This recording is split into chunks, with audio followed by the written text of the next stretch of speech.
നമസ്കാരം. ഏറ്റുമാനൂർ മഹാദേവ ക്ഷേത്രത്തിലേക്ക് എങ്ങനെ ട്രെയിനിൽ പോകാം? കോട്ടയം ജില്ലയിൽ ഏറ്റുമാനൂർ നഗരഹൃദയത്തിൽ MC റോഡിൻ്റെ കിഴക്കുവശത്ത് സ്ഥിതി ചെയ്യുന്ന അതിപ്രസിദ്ധമായ ഒരു ക്ഷേത്രമാണ് ഏറ്റുമാനൂർ മഹാദേവ ക്ഷേത്രം. നമ്മുടെ ഇന്നത്തെ വീഡിയോ ഈ ഒരു മഹാക്ഷേത്രത്തിലേക്ക് എങ്ങനെ ട്രെയിൻ മാർഗം പോയി ട്രെയിൻ മാർഗം തന്നെ തിരികെ വരാൻ സാധിക്കും എന്നതിനെ പറ്റിയിട്ടാണ്. വീഡിയോ കണ്ടുകൊണ്ടിരിക്കുന്ന നിങ്ങളെല്ലാവരും എനിക്കൊരു ചെറിയ ലൈക്ക് തന്ന് സഹായിക്കണേ.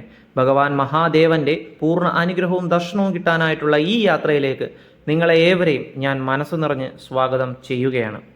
കേരളത്തിൽ നമ്മൾ എവിടെ വേണമെങ്കിലും ആയിക്കോട്ടെ, ട്രെയിൻ മാർഗം നമ്മൾ ഇവിടേക്ക് വരുമ്പോൾ ഏറ്റവും അടുത്തുള്ള സ്റ്റേഷൻ അത് ഏറ്റുമാനൂരാണ്.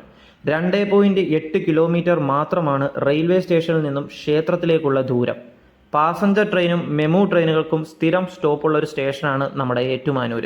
അതുപോലെ തന്നെ എക്സ്പ്രസ് ട്രെയിനുകളായ Palaruvi express, Venad express, Parasuram express, Madurai Guruvayur express ഒക്കെ ഈ ഏറ്റുമാനൂർ സ്റ്റേഷനിൽ സ്റ്റോപ്പുകളുള്ള ട്രെയിനുകളാണ് കേട്ടോ. ഇനി നമ്മൾ വരുന്ന ട്രെയിൻ ഏറ്റുമാനൂർ സ്റ്റോപ്പ് ഇല്ലെങ്കിൽ പോലും കോട്ടയം ഇറങ്ങിയിട്ട് നിങ്ങൾക്ക് അവിടുന്ന് ബസ് മാർഗം ഇവിടേക്ക് വളരെ എളുപ്പത്തിൽ എത്തിച്ചേരാവുന്നതാണ്. കോട്ടയത്ത് നിന്ന് വെറും 11 കിലോമീറ്റർ മാത്രമാണ് ക്ഷേത്രത്തിലേക്കുള്ള ദൂരം. നമ്മുടെ യാത്ര ആരംഭിക്കുന്നത് കൊല്ലത്ത് നിന്നുമാണ്. Train number 06169 Kollam Ernakulam junction MEMU express സ്പെഷ്യലാണ് നമ്മുടെ യാത്ര. ആഴ്ചയിൽ ശനി ഞായർ ദിവസം ഒഴികെ ബാക്കി എല്ലാ ദിവസവും സർവീസ് നടന്ന ട്രെയിൻ കൊല്ലത്ത് നിന്ന് രാവിലെ 5:55 ആരംഭിച്ച് കോട്ടയം വഴി എറണാകുളം ജംഗ്ഷൻ വരെ പോകുന്നൊരു ട്രെയിനാണ്. ഇതൊരു സ്പെഷ്യൽ മെമു ട്രെയിൻ ആയതുകൊണ്ട് ഇതിലെ ടിക്കറ്റ് ചാർജ് സാധാ മെമുവിനെക്കാട്ടി കുറച്ച് കൂടുതലായിരിക്കും. കൊല്ലത്തുനിന്ന് ഏറ്റുമാനൂരേക്കാണ് നമ്മൾ ടിക്കറ്റ് എടുത്തേക്കുന്നത്. ഒരാൾക്ക് 55 രൂപയാണ് ചാർജ്. സാധാ മെമു ആണെങ്കിൽ 25 രൂപ മാത്രമേ ആവത്തുള്ളൂ കേട്ടോ. നമ്മളിപ്പോൾ യാത്ര ചെയ്യുന്ന ഈ സ്പെഷ്യൽ ട്രെയിൻ സ്ഥിരമാക്കുമെന്ന് ഇന്ത്യൻ റെയിൽവേ പ്രഖ്യാപിച്ചിട്ടുണ്ട്. അപ്പോൾ എന്തായാലും സാധാ മെമുവിൻ്റെ ചാർജ് ആയിരിക്കും കേട്ടോ. ഈ മെമു ട്രെയിൻ സ്ഥിരമായി ഓടിത്തുടങ്ങുമ്പോൾ സമയം മാറില്ല. പകരം ഈ ട്രെയിനിൻ്റെ നമ്പർ, ഇപ്പം ഞാൻ പറഞ്ഞ സ്പെഷ്യൽ ട്രെയിനിൻ്റെ നമ്പറാണ്. ഇത് പ്രഖ്യാപിച്ച് കഴിയുകയാണെങ്കിൽ സാധാ നമ്മുടെ 1 തുടങ്ങുന്ന നമ്പർ ആയിരിക്കും ട്രെയിൻ നമ്പർ ഏതെങ്കിലും. സമയത്തിന് വലിയ വ്യത്യാസമോ കാര്യങ്ങളോ ഒന്നും വരത്തില്ല കേട്ടോ. അങ്ങനെ രാവിലെ 5:55 കൊല്ലത്ത് നിന്ന് ആരംഭിച്ച ട്രെയിൻ ഒരു 8:10 കഴിഞ്ഞപ്പോൾ ഏറ്റുമാനൂരെത്തി. ഇനി ഇവിടെ സ്റ്റേഷൻ ഇറങ്ങി പുറത്തോട്ട് വരുമ്പോൾ നമുക്ക് ബസ് കിട്ടും. 10 രൂപയാണ് ചാർജ് ക്ഷേത്രം വരെ ബസ്സിൽ പോകാൻ. ബസ് ഇറങ്ങി ഒരു 10 മിനിറ്റ് നമുക്ക് ക്ഷേത്രത്തിലോട്ട് നടക്കാനായിട്ടുണ്ട് കേട്ടോ. ഇനി അതല്ല ഓട്ടോയ്ക്കാണ് പോകുന്നതെങ്കിൽ റെയിൽവേ സ്റ്റേഷൻ്റെ മുമ്പിൽ നിന്ന് ക്ഷേത്രം വരെ 60 രൂപയാണ് ഓട്ടോ ചാർജ്. അങ്ങനെ കറക്റ്റ് രാവിലെ 8:30 ആയപ്പോൾ നമ്മൾ ക്ഷേത്ര സന്നിധിയിലെത്തി കേട്ടോ. രൗദ്രഭാവത്തിലുള്ള ഭഗവാൻ പരമശിവനാണ് ഈ ക്ഷേത്രത്തിലെ മുഖ്യ പ്രതിഷ്ഠ. രാവിലെ അഘോരമൂർത്തിയായും ഉച്ചയ്ക്ക് ശരഭമൂർത്തിയായും വൈകിട്ട് അർദ്ധനാരീശ്വരനുമായി സങ്കല്പിച്ചാണ് ഇവിടെ ആരാധന.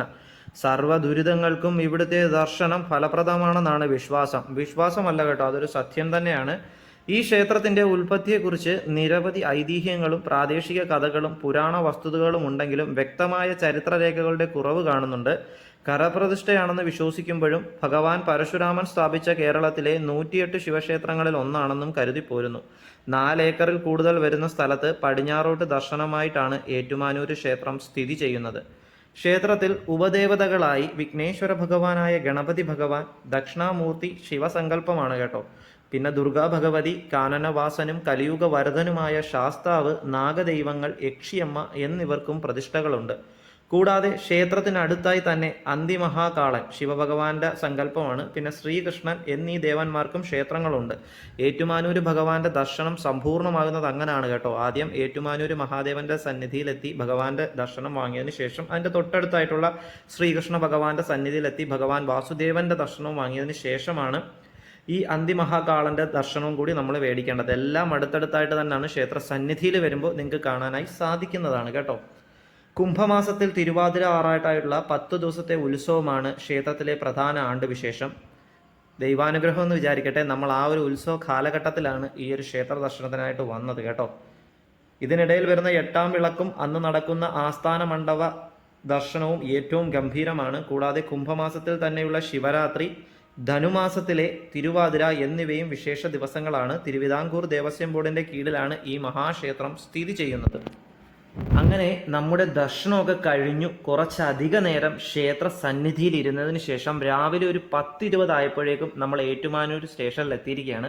നമ്മൾ രാവിലെ ഇങ്ങോട്ട് വന്ന അതേ ട്രെയിനിൽ തന്നെയാണ് നമ്മുടെ മടക്ക യാത്രയും കേട്ടോ. അതായത് ട്രെയിൻ നമ്പർ 06170 എറണാകുളം കൊല്ലം മെമുവിൽ. ആ എറണാകുളം ജംഗ്ഷനിൽ നിന്ന് രാവിലെ 9:50 ആരംഭിക്കുന്ന ട്രെയിൻ നമ്മുടെ ഏറ്റുമാനൂർ എത്തുന്ന 11 മണിക്കാണ്. ട്രെയിൻ കൊല്ലത്ത് എത്തുന്നത് ഉച്ചയ്ക്ക് 1:30ക്കാണ്. ഈ ഒരു ട്രെയിൻ അങ്ങോട്ടും ഇങ്ങോട്ടും സർവീസ് നടത്തുമ്പോൾ ശനി ഞായറും ഇല്ല കേട്ടോ. അപ്പോൾ ഇന്നത്തെ വീഡിയോ നിങ്ങൾക്ക് എല്ലാവർക്കും ഉപകാരപ്രദമായെന്ന് വിചാരിക്കുന്നു. ഉപകാരപ്രദമായി കഴിഞ്ഞാൽ ലൈക്ക് ചെയ്യാനും ഷെയർ ചെയ്യാനും നിങ്ങളുടെ അഭിപ്രായങ്ങൾ കമൻറ്റായി അറിയിക്കാനും മറന്നുപോകല്ലേ. മറ്റൊരു വീഡിയോയും മറ്റൊരു യാത്രയുമായി നമുക്ക് വീണ്ടും കാണാം. നിങ്ങളുടെ സ്വന്തം Malayali train blogger winding up. Bye bye bye bye bye.